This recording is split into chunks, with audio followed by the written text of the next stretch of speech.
Hello friends, आज हम जल का परिवहन रसारोहण ट्रांसपोर्ट ऑफ वाटर इस टॉपिक पर डिस्कशन करेंगे। तो आइए देखते हैं हम एसेंट ऑफ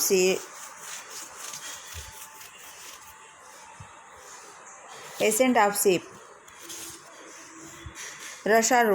रसारोहण वह प्रोसेस है जिसके द्वारा जाइलम वेसल्स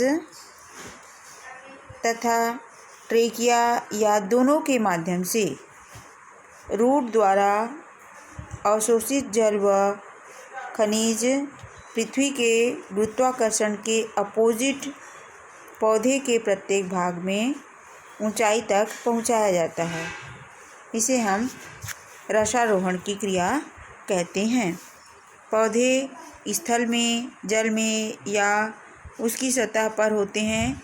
स्थल में हम देखते हैं कि ये पौधे 400 फीट से अधिक ऊंचाई वाले होते हैं। संवहनी पौधे जल, खनिज, लवण तथा दूसरे कई उपयोगी पदार्थों एवं तत्वों को जड़ के द्वारा ही अवशोषित करते हैं। अवशोषित पदार्थ तने तथा शाखाओं द्वारा पत्तियों तक पहुँचाए जाते हैं, जहाँ से जल का अधिकांश भाग वाष्पोत्सर्जन की क्रिया के द्वारा वाष्प के रूप में वायुमंडल में चला जाता है, जबकि कुछ भाग जो है जैविक क्रियाओं में यूज़ होता है। संवहनी पौधे भूमि की सतह के ऊपर स्थित रहते हैं। जल गुरुत्वीय शक्ति के विपरीत जड़ से तना तथा पत्तियों तक चढ़ते हैं। यह ऊर्ध्व जलीय संवहन जाइलम के द्वारा होता है। जाइलम में जल के साथ साथ खनिज, लवण और कुछ दूसरे उपयोगी पदार्थ भी घुले रहते हैं। इस कारण जाइलम द्वारा स्थानांतरित होने वाले जल या विलयन को जाइलम रस कहते हैं। रसारोहण की क्रिया में जल का ऊर्ध्व संवहन जैविक ऊर्जा के कारण होता है या भौतिक ऊर्जा के कारण। यह तथ्य आज भी वैज्ञानिक के बीच एक डिस्कशन का पॉइंट बना है, लेकिन ज़्यादातर साइंटिस्ट अब इस उपसंहार पर सहमत दिखते हैं कि रसारोहण ज़्यादातर भौतिक बल तथा कुछ हद तक जैविक रासायनिक प्रक्रियाओं के सम्मिलित रूप से चलने के कारण ही संभव होता है। Path of ascent of sap. रसारोहण का मार्ग देखते हैं, पिक्चर में दिखाई दे रहा है। पौधे के जड़ द्वारा एब्जॉर्ब जल जड़ की एपिडर्मिस, कॉर्टेक्स, एंडोडर्मिस, पेरिसाइकिल से होते हुए अंतः जाइलम तक पहुंचता है। इस प्रकार जल का संवहन भी इसी ऊतक से होना चाहिए। रसारोहण की प्रक्रिया में जाइलम की संलग्नता को साबित करने के लिए अनेक एक्सपेरिमेंट दिए गए हैं, जिनमें से हम एक एक्सपेरिमेंट देख रहे हैं प्रयोग में, रिंगिंग एक्सपेरिमेंट। वलयकरण प्रयोग।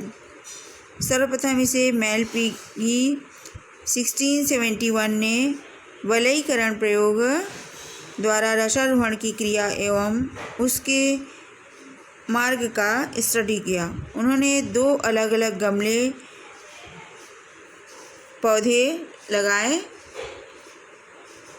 देखिए पिक्चर में दिया हुआ है, हमारे पास 2 पॉट में अलग अलग बीकर में प्लांट्स लगे हुए हैं। ए और बी को लेकर अलग अलग बीकरों में भरे जल में रख दिए। अब ए पौधे के तने में 2 से 3 सेंटीमीटर लंबा वलय बनाकर जाइलम के बाहर के समस्त ऊतकों को काटकर हटा दिया गया। बी में पौधे में इसी प्रकार 2 से 3 सेंटीमीटर लंबा रिंग बनाकर जाइलम ऊतक को काट कर हटा दिया गया। 2 पौधों में कुछ दिनों के लिए रख दिया गया दोनों प्लांट्स को। इसके पश्चात अवलोकन करने पर ए पौधा स्वस्थ एवं हरा बना रहा, जबकि बी पौधे की पत्तियां मुरझा गई। इस प्रकार इस प्रयोग से निष्कर्ष निकलता है कि पौधों में रसारोहण की क्रिया जाइलम टिश्यू के द्वारा ही होता है। ए पौधे में जाइलम उपस्थित होने के कारण रसारोहण की क्रिया के द्वारा रस ऊपर की ओर प्रवाहित होता है। अतः ए पौधे की पत्तियां स्वस्थ थी, जबकि बी पौधे में जाइलम हटा देने के कारण रस ऊपर की ओर प्रवाहित नहीं हो पाती है, जिसके कारण पत्तियां मुरझा जाती हैं।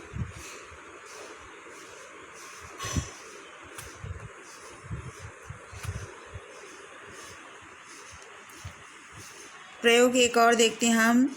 इयोसिन के प्रयोग द्वारा रसारोहण क्रिया एवं उसके मार्ग का प्रदर्शन। एक सफ़ेद पुष्प युक्त बाल्सम के पौधे के तने को काटकर इयोसिन विलयन में से भरे बीकर में रख देते हैं। कुछ समय बाद देखते हैं कि सफ़ेद पुष्पों के दलपुंज कोरोला का रंग परिवर्तित होकर लाल होने लगता है। तने का टीएस काट कर अध्ययन करने पर देखते हैं कि उसमें जाइलम टिश्यू ही लाल रंग के हो जाते हैं। रसारोहण का हम अब थ्योरी देखेंगे, सिद्धांत। तो रसारोहण के सिद्धांत में देखते हैं, सिद्धांत में देखेंगे हम vital theories, root pressure theories, physical theories, 3 theory इसके अंतर्गत हम देखेंगे इसमें। तो सबसे पहले देखेंगे हम जैववाद। जैववाद को गोल्डन वेस्की ने 1884 में सर्वप्रथम रसारोहण को समझाने के लिए रिले पंप सिद्धांत प्रस्तुत किए। इस सिद्धांत के अनुसार देखते हैं कि जाइलम पेरेन्काइमा और मेडुलरी रेस की जीवित कोशिकाओं के प्राशरण दाब में लयबद्ध परिवर्तन होते हैं, जिसके कारण जल में पंपिंग क्रिया के द्वारा ऊपरी भाग में जल को ढकेल दिया जाता है।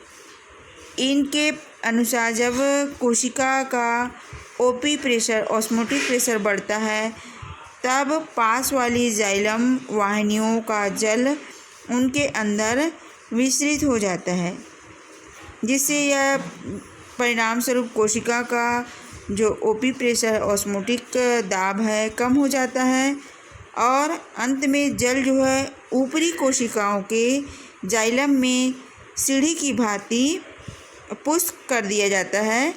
जेन्स 1887 ने गोल्डन वेस्की की परिकल्पना का समर्थन किया और उन्होंने यह प्रदर्शित कर दिया कि जब पौधे के निचले भाग को नष्ट कर दिया जाता है, तब इसमें पौधे के ऊपरी भाग में पत्तियां प्रभावित होती हैं।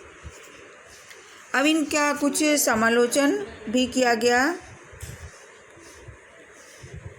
अब समालोचन में हम देखेंगे कि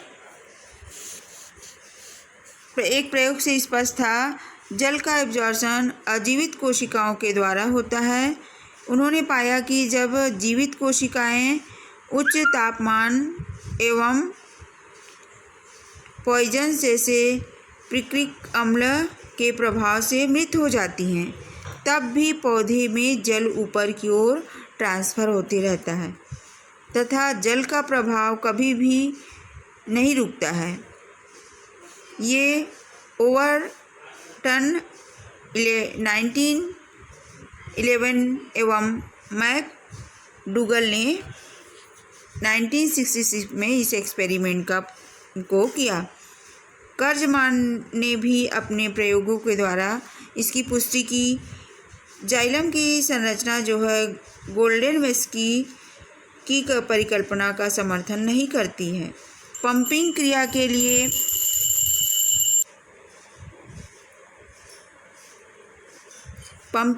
के लिए जीवित कोशिकाएं 2 जाइलम तत्वों के मध्य उपस्थित होती हैं, न कि उनके पार्श्वों पर। बोस का स्पंदनवाद में देखते हैं कि एक भारतीय जैव भौतिकी सर जे.सी. बोस ने 1923 में प्रदर्शित किया कि उनके अनुसार रसारोहण कॉर्टेक्स की भीतरी कोशिकाओं के स्पंदन गति के कारण होता है, जो कि एक जैविक क्रिया है। उन्होंने यह देखा कि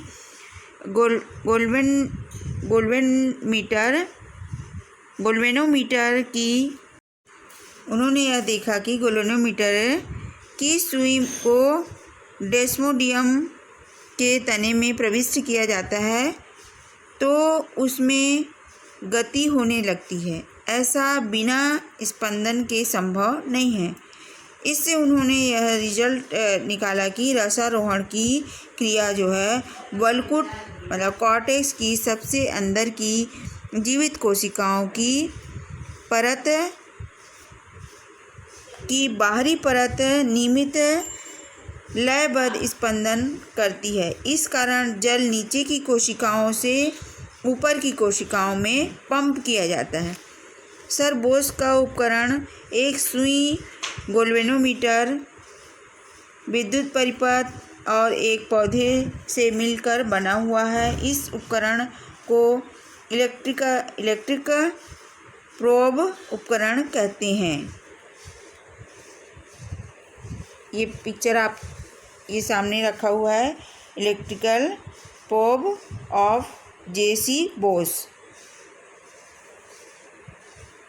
अब इसमें देखें कि बोस के अनुसार लयबद्ध स्पंदन के दौरान कोशिकाओं में क्रमशः प्रसार एवं संकुचन होता रहता है तथा स्पंदन करती हुई कोशिका जल को जाइलम वाहिनियों के अंदर पंप करके ढकेल देती हैं।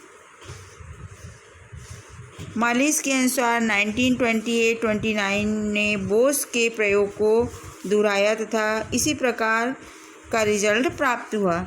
अब इसका समालोचना देखेंगे। मैकडूगल ने पाया कि स्पंदन क्रिया एवं वाष्पोत्सर्जन की दर में कोई संबंध नहीं होता है। सेकेंड, अब देखेंगे हम रूट प्रेशर थ्योरी। मूल दाब के अनुसार रसारोहण की क्रिया जैविक बल के साथ साथ भौतिक बल भी कार्य करता है। इसलिए कुछ साइंटिस्ट का कहना है कि अब देखिए इसमें एक एक्सपेरिमेंट हम देखेंगे।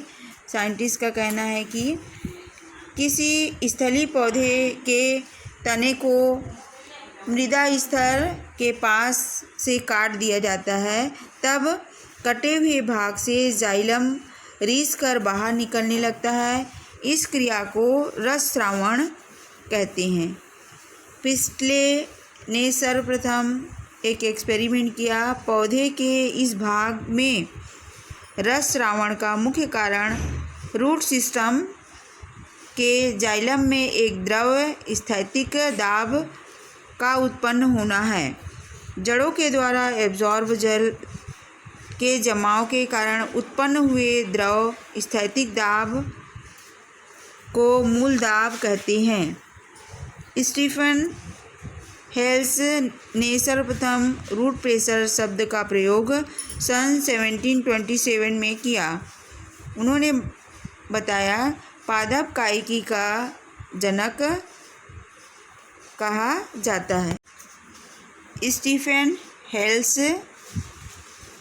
साइंटिस्ट को फादर ऑफ फिजियोलॉजी भी कहा जाता है।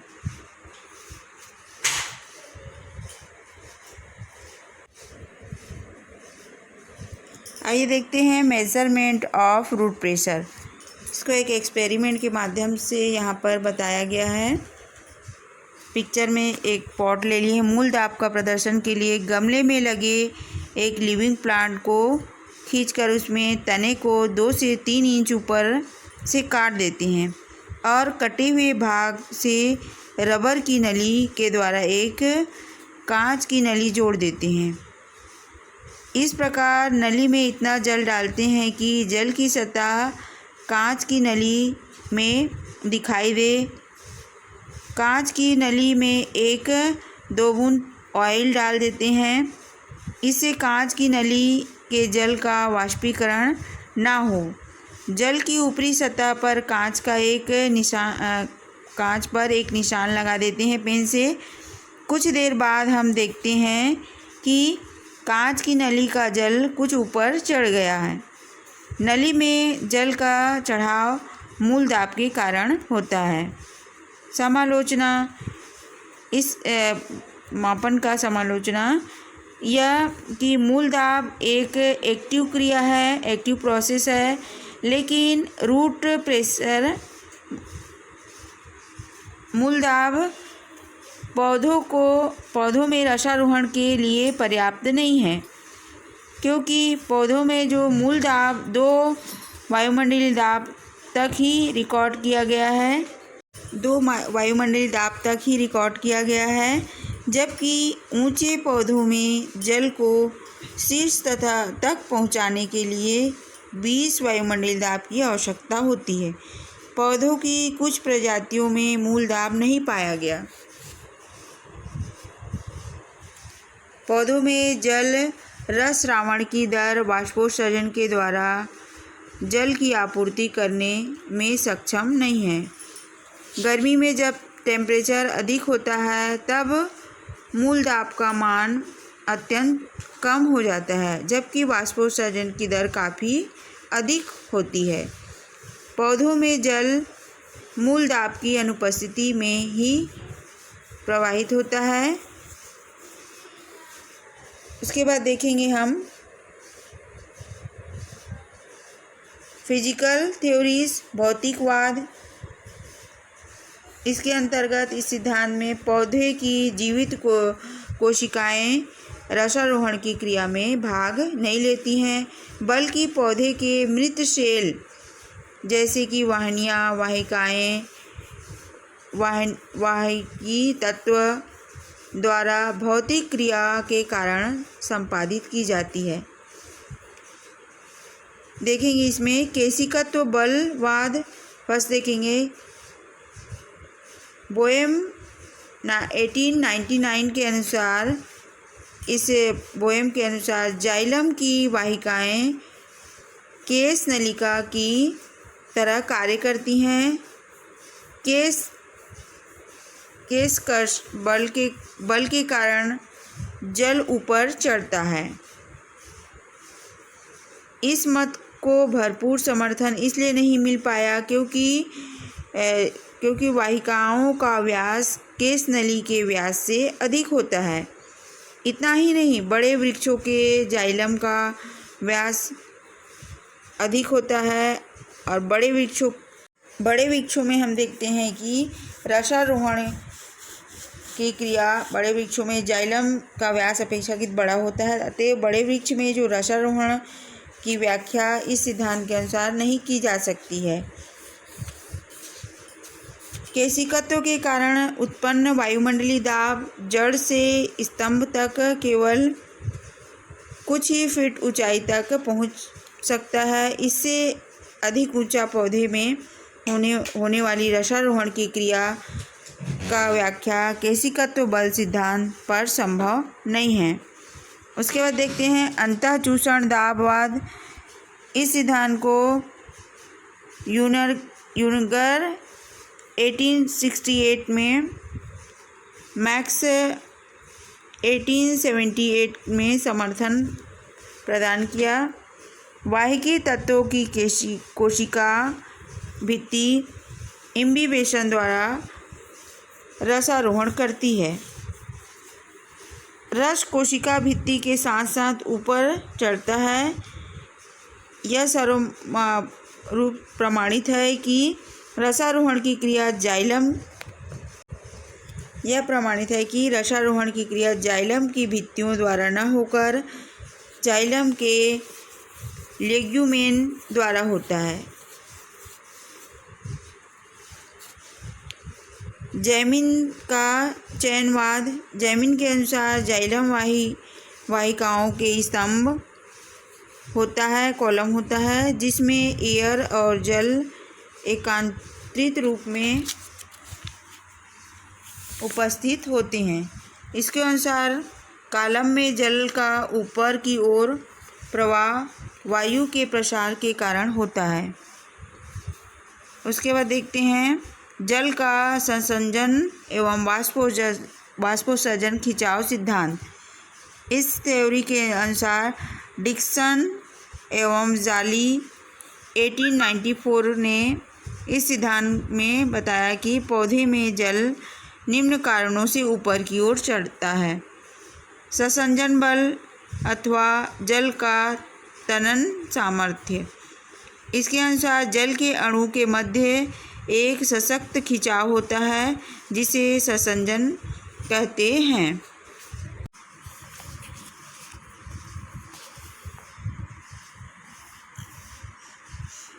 जिसके प्रभाव से जल के अणु सरलता से एक दूसरे से अलग नहीं हो पाते हैं। इस प्रकार जल के अणु एवं जल ग्रहण करने वाले बर्तनों अथवा पौधों के ऊतकों की वाल के मध्य आकर्षण होता है, जिसके कारण जाइलम की भित्ति में जल का कॉलम टूटने नहीं पाता है। चूँकि पौधों में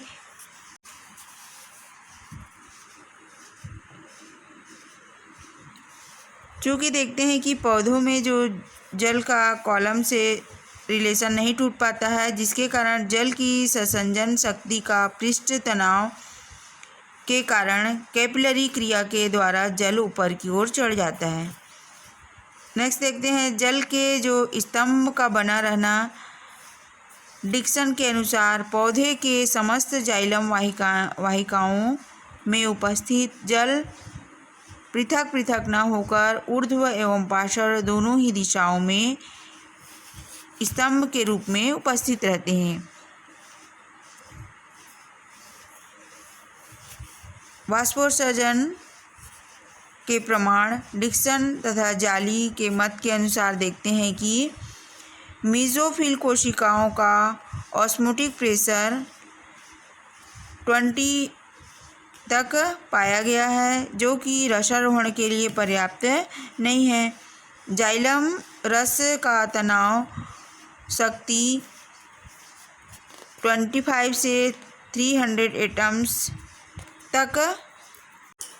समालोचना। इस संसर्जकवाद के विरुद्ध केवल एक ही आलोचना प्रस्तावित की गई है। कोपलैंड 1902 के अनुसार रात्रि एवं दिन के तापमान में अंतर होने के तथा वाहिनियों का व्यास अधिक होने के कारण कभी कभी जल के स्तंभ में सॉइल से गैस का बुलबुला प्रविष्ट हो जाता है। ऐसी स्थिति में देखते हैं कि जल की निरंतरता समाप्त हो जाती है। तब इन परिस्थितियों में रसारोहण किस प्रकार होगा। बाद में सोलेंडर 1957 में बताया कि वायु के बुलबुलों के कारण जल स्तंभ की निरंतरता प्रभावित नहीं होती है, क्योंकि वायु के बुलबुलों की उपस्थिति के बावजूद जाइलम कोशिकाओं की वर्टिकल एवं हॉरिजेंटल वॉल्स में उपस्थित पिट्स के कारण जल स्तंभ की निरंतरता बनी रहती है। एक्सपेरिमेंट के द्वारा वाष्पोत्सर्जन खिंचाव क्रिया का प्रदर्शन किया गया है। यहाँ पर